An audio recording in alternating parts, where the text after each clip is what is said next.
At a time when our country celebrates, there is growing concern about our safety when we gather. It's just so sad to think about the impact on these lives.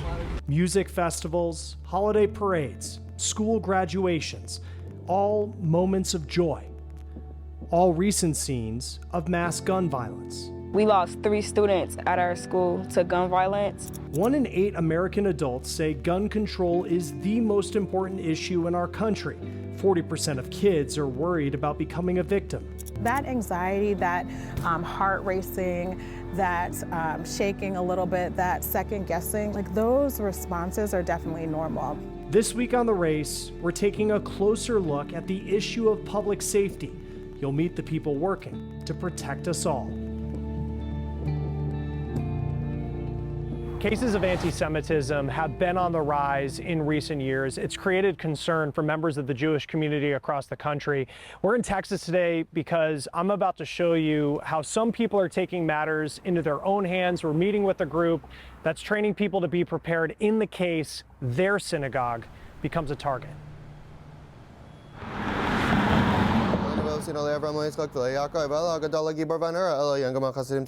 Every day, Mayor Marcus comes to this synagogue to pray.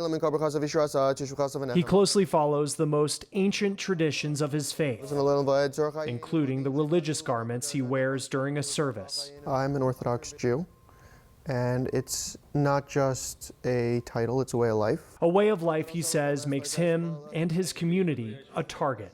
It's why he's always wearing something else. With a quick pull of the shirt, there's access to a firearm that if it were needed, it's right there. It's in a hard holster. There's nothing that, it's not just like gonna float around or pop out. And you carry that all the time? All the time. Professionally, Marcus trains armed guards for a private security company based in Houston. Stand by. Fire. But I'm not gonna sit around and wait for something really bad to happen in my personal life and the people around me that I can take an active approach in protecting. With anti-Semitism on the rise, he's now training those who pray alongside him to protect their synagogues. As a guy that grew up, loves this country, spent a significant portion of my life serving this country, it's very troubling that we're in this position in the United States. Anthony Levy is a retired Department of Homeland Security agent who spent much of his career securing federal buildings. Last year, he started the nonprofit Synagogue Security Initiative, which helps install security measures at Jewish institutions in Texas. A local law enforcement officer off duty, depending upon what area in the city, is about $40 to $60 an hour, right? And that can be very prohibitive if you think about all the hours that we need coverage for. A lot of smaller institutions can't afford that. Go ahead and load your gun. Marcus says the training he puts people through totals more than 90 hours. Fire. Roughly triple the amount that many armed security guards go through to be licensed in Texas. On top of weapons training, people are taught measures like how to greet strangers who enter a synagogue. How you stand at a door or how you talk to someone, just those basic skills can be the world of difference. You just reset someone's plan by just asking, hey, good morning. Everything they had planned out just got changed if they were looking to do harm.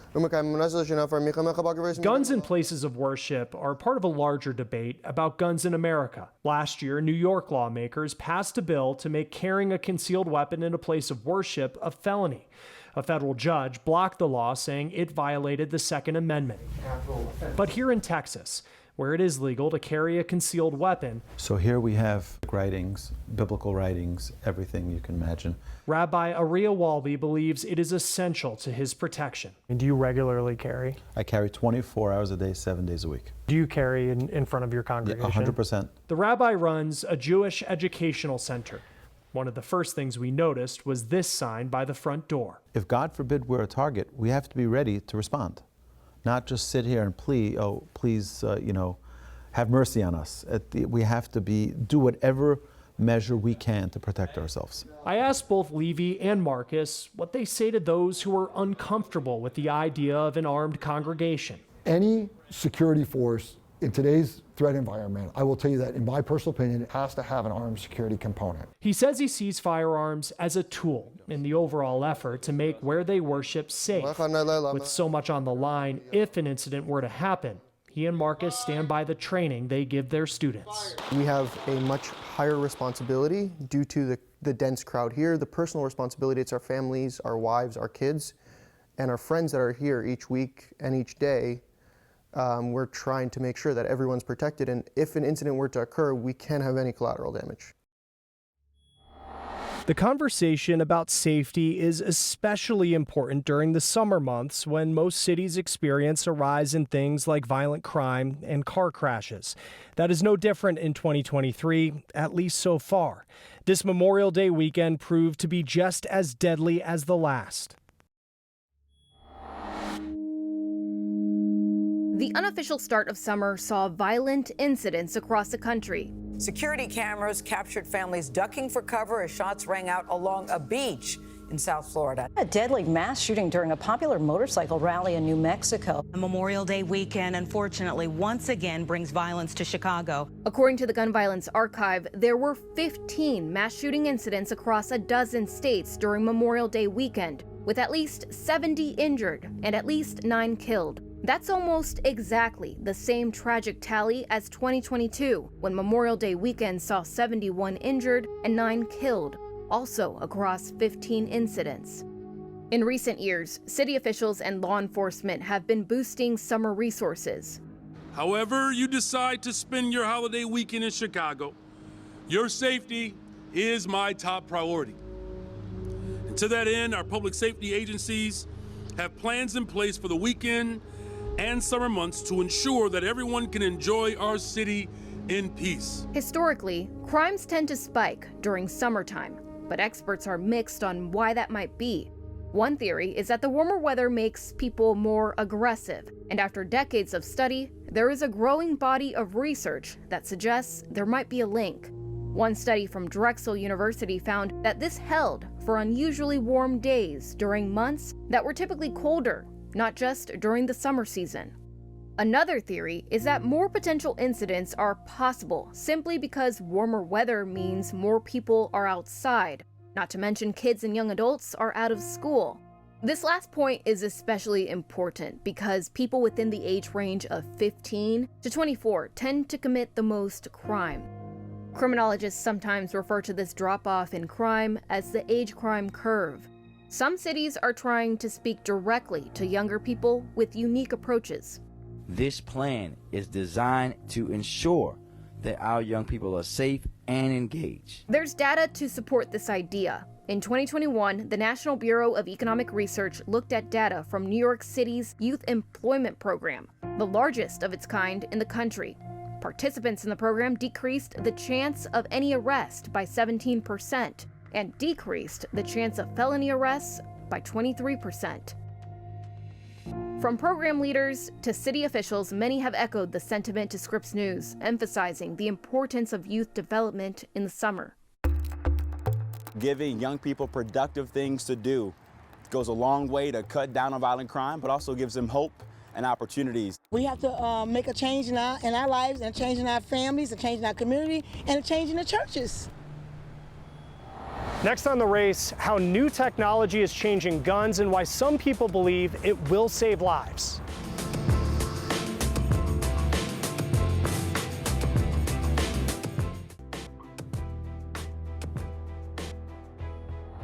So-called smart guns that essentially combine computers with firearms to improve safety have had to overcome years of technology and political hurdles. This gun, made by BioFire, is marketed as the first biometric smart gun. The creators say it'll save lives. At this firing range near Denver, you just load the mag in the bottom there and then rack the slide chamber around. Kai Klepfer loads a 9mm pistol and pulls the trigger. Then it's my turn. And I'm going to pick it up. I pull the trigger. Nothing happens. Same gun, same condition.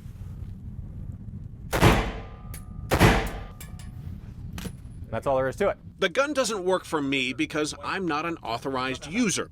This is a smart gun, a mashup of pistol and programming, designed to keep it from firing in the wrong hands. That's really sort of the key part here is, as soon as I put this down, it's going to lock, right? The weapon is marketed as the world's first ever biometric smart gun. It uses built-in fingerprint and facial recognition sensors just like on your phone. The white light means it's trying to authenticate, it's trying to recognize me, and then the green light means it's unlocked and ready to go. In 2012, Klepfer was a high school sophomore with a talent for engineering when a gunman opened fire in an Aurora, Colorado movie theater. They're saying somebody's shooting in the auditorium. It inspired him to build a smart gun for a science fair project. This is the final science fair prototype, not an actual gun, because I was 16 and it was illegal for me to own a gun at the time. He founded BioFire in 2016. This is where we do all of our engineering, prototyping, testing. Now, with about 40 employees, the company is focused on guns for home defense. Marketing videos show pistols perched on shelves in living rooms and kitchens. For home defense in particular, you need to have fast access to that firearm, and that leads to a lot of people leaving their firearms, in many cases, totally unsecured. Klepfer says his smart gun will help prevent some of the tens of thousands of gun suicides and accidental shootings every year. My mission is firearms are now one of the leading causes of death for children and teenagers in America, and that's not something that any gun owner I've ever talked to wants, right? Nobody wants their kid to find their gun. BioFire says gun owners strongly support the idea of buying a smart gun, but there are skeptics. Electronics break down. Try to get a smartphone that's over 10 years old or a tablet that's over 10 years old and see how fast it works. A few years ago, a hacker demonstrated for Wired how a German company's smart gun could be outsmarted by cheap magnets. It does fire. The National Rifle Association isn't against smart guns, but calls it unproven technology, saying gun owners will continue to have legitimate concerns about firearms that collect data, can be GPS tracked or deactivated remotely, or that by legislative mandate will phase out access to traditional mechanical firearms. Is the gun vulnerable to hacking?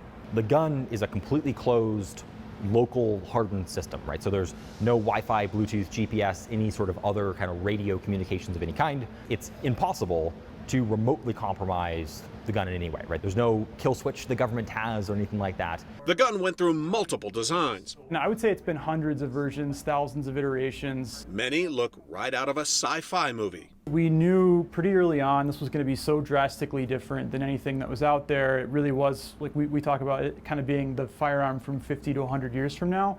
What does the future look like? As fast as I can possibly pick this up and have it on the shot, it's unlocked, right? If Klepfer can convince buyers that his gun is as reliable and quick as traditional handguns, you'll see it unlocks for you. Yep. All right, and I do have the green light. He believes the future will ultimately look a lot safer. BioFire has the opportunity to have a substantive impact on what I consider to be one of the most sort of substantive public health problems of my generation. And I don't really see a world where no matter who's elected, that guns are not going to continue to be a part of American culture. If we can save one kid's life, I would consider that to be a net positive. The race continues. Next.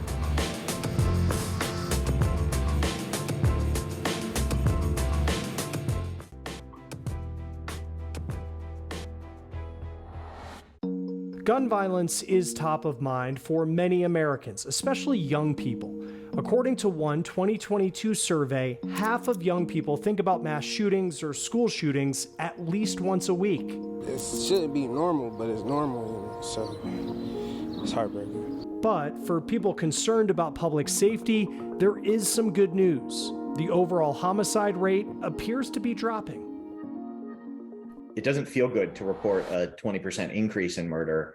It feels a lot better to see that in these places, these things are going down. Jeff Asher is a crime analyst and co-founder of Datalytics. Asher's research shows a significant drop in murders across the country for the first third of this year. There was a 9.1% decrease in 1996. That was previously the largest decrease percent-wise from one year to the next.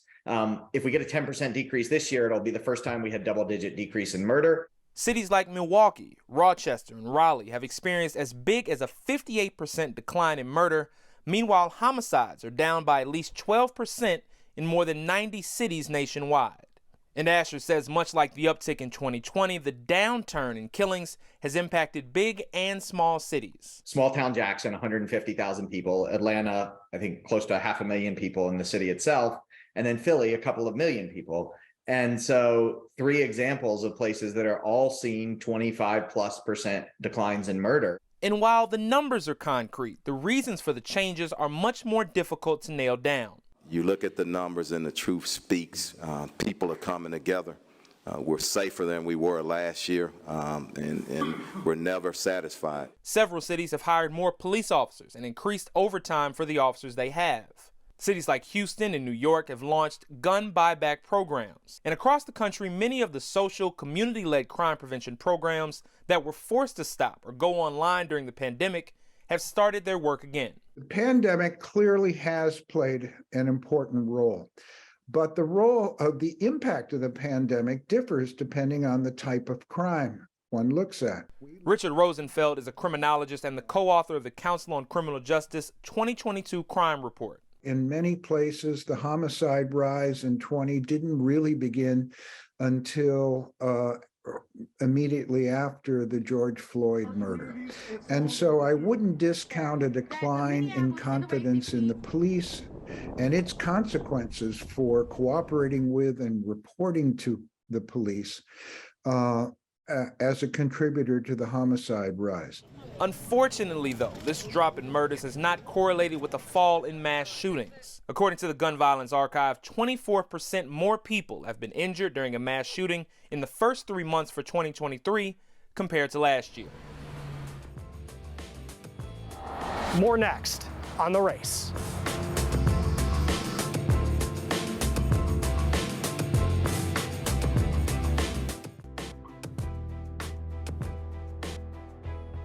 Many of us take our smartphone just about everywhere these days.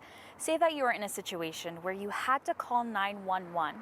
You could help yourself and first responders by using your camera to live stream video to dispatchers. Any information we can get ahead of time is helpful. Deputy Police Chief Stephen Redfern with the Boulder Police Department in Colorado started his career in dispatch. When 911 first started, we could only tell from about a mile radius potentially where someone was. Now we have the ability to pinpoint location, text to 911. And now people can live stream video. 911 Communications Manager Brad Riggin explains how it works. Well, if somebody calls 911, the dispatcher will ask them, hey, can we send you a link? We want to get some photo or video to help our response. The caller will then get a link. Once they click that, they'll be asked to allow access to their camera.